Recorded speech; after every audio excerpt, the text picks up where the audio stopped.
بسم الله الرحمن الرحيم. عن النبي صلى الله عليه وسلم: إذا جاء رمضان ينادي الملك: يا باغي الخير أقبل ويا باغي الشر أقصر ولله عتقاء من النار، أو كما قال عليه الصلاة والسلام. حدیث شریف میں آتا ہے کہ جب رمضان کا مہینہ آتا ہے تو اللہ کی طرف سے ایک فرشتہ آواز لگاتا ہے کہ اے خیر کے طلبگار آگے بڑھ، اے نیکی کے شوقین، اے ثواب کے لالچی آگے بڑھ،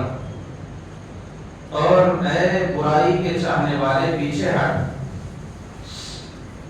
اب سوال یہ ہوتا ہے کہ فرشتہ آواز لگاتا ہے تو آواز تو ہمیں سنائی نہیں دیتی،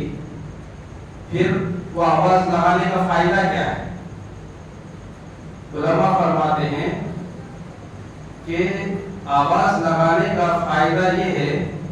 کہ جو نیک بندے ہوتے ہیں اور نیکی کے طلبگار ہوتے ہیں ان کے دل، دماغ اور طبیعت پہ اثر ہونے لگتا ہے، وہ ایٹومیٹکلی نیکی کی طرف آگے بڑھتے ہیں، وہ فرشتوں کی ندا کا اثر ہی ہوتا ہے۔ اور اس سے ہٹ کر اگر ہم فرشتوں کی آواز سننے لگیں تو پھر ہمارا جینا مشکل ہو جائے۔ فرشتے بہت ساری آوازیں نکالتے ہیں، خود جب کسی کی روح قبض ہوتی ہے تب بھی آواز نکلتی ہے کہ میں اس گھر میں آؤں گا، پھر آؤں گا، پھر آؤں گا، یہاں تک آؤں گا کہ کوئی اس گھر میں باقی نہیں رہے گا، تو ایک کے ساتھ سب چلے جائیں گے اگر فرشتے کی آواز ہم سننا شروع کریں گے۔ یہ اللہ کی مہربانی ہے، بس ہمارے یقین کے لیے اتنا کافی ہے کہ ہمارے نبی حضرت محمد صلی اللہ علیہ وسلم نے بتا دیا، بس یہی ہمارے سننے سے بھی زیادہ یقین کی بات ہے۔ جب انہوں نے بتا دیا تو اس کے غلط اور جھوٹ ہونے کا سوال ہی پیدا نہیں ہوتا، ورنہ ہمارا ایمان ہی کیا ایمان ہے کہ نبی کے بتانے کے بعد بھی اگر یقین نہ آئے تو۔ بہرحال رمضان کے موقع سے روایات میں جو اس مہینے کی فضیلتیں آئی ہے اس پر ذرا غور فرمائیے کہ کیا کچھ اللہ پاک اہتمام فرماتے ہیں کہ رمضان میں روزے داروں کے لیے ہر دن جنت کو سجایا جاتا ہے۔ اللہ اکبر! جبکہ جنت پہلے سے سجی سجائی چیز ہے، اور مچھلیاں روزے داروں کے لیے دعائیں کرتی ہیں، فرشتے روزے داروں کے لیے استغفار کرتے ہیں،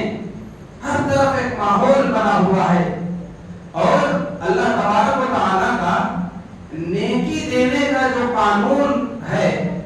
جو نیکی دینے کا ضابطہ ہے، وہ رمضان میں آگے چینج ہو جاتا ہے کہ رمضان میں ہر نیکی کا ثواب 1 کے بدلے میں 10 اور 10 سے 700 تک، یہ تو عام دنوں کا ضابطہ تھا، لیکن جب رمضان آتا ہے تو اللہ تبارک و تعالیٰ کی دریائے رحمت جوش میں آتی ہے، اور ایک ایک عمل پر انکاؤنٹیبل اور انلیمیٹڈ ثواب، کہ ایک سجدہ کرو تو 1500 نیکیاں، اور جو بندہ جتنے اخلاص سے کرے گا اس کو اتنا زیادہ ثواب دیا جائے گا۔ ہر طرف دیکھیں نیکیوں کی بھرمار ہے، آفر ہی آفر ہے ہر عمل پر کہ نفل کام کرو تو فرض کے برابر ثواب، اور فرض عمل کرو تو 70 فرضوں کے برابر ثواب ہے۔ اور یہ بھی علماء فرماتے ہیں کہ بندوں کو سمجھانے کے لیے ہے، باقی جو جس جذبے سے کرتا ہے اللہ پاک اپنے خزانے سے اس کو اتنا زیادہ نوازتے ہیں۔ یہی وجہ ہے کہ نیکیوں کے سب سے زیادہ قدردان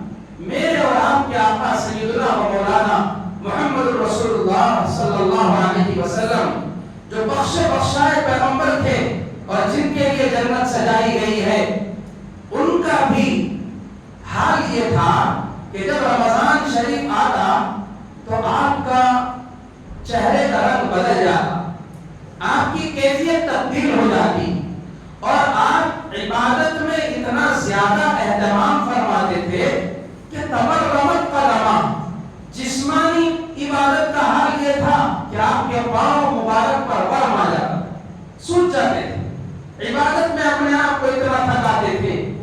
اور مال خرچ کرنے کا یہ عالم تھا کہ فلا رسول اللہ اجود من الريح المرسلہ، کہ آپ علیہ السلام یوں تو سال بھر بھی لوگوں میں سب سے زیادہ سخی اور داتا تھے، اور اللہ کی رضا کے لیے خرچ کرتے ہی رہتے تھے، لیکن جب رمضان آتا تو آپ کی سخاوت بڑھ جاتی تھی، تیز ہواؤں سے بھی زیادہ آپ کی سخاوت تیز ہوتی تھی، یعنی اس کا فیض ہر جگہ پہنچ جاتا تھا۔ آپ کی عبادت بڑھ رہی ہے، آپ کی سخاوت بڑھ رہی ہے، اور آپ علیہ السلام کی دعاؤں کا اہتمام بڑھ رہا ہے، اور آپ کی دن رات کی روٹین تبدیل ہو رہی ہے، اس لیے کہ آپ نیکیوں کی ویلیو کو حقیقت میں جانتے ہیں کہ نیکی کیا چیز ہے، اور آپ صلی اللہ علیہ وسلم اللہ کے سب سے قدردان بنتے ہیں، اور آپ یہ چاہتے ہیں کہ مجھے دیکھ کر میرے وہ امتی جو مجھ سے عشق رکھتے ہیں، مجھ سے محبت رکھتے ہیں، وہ بھی اس طریقے پر چلیں،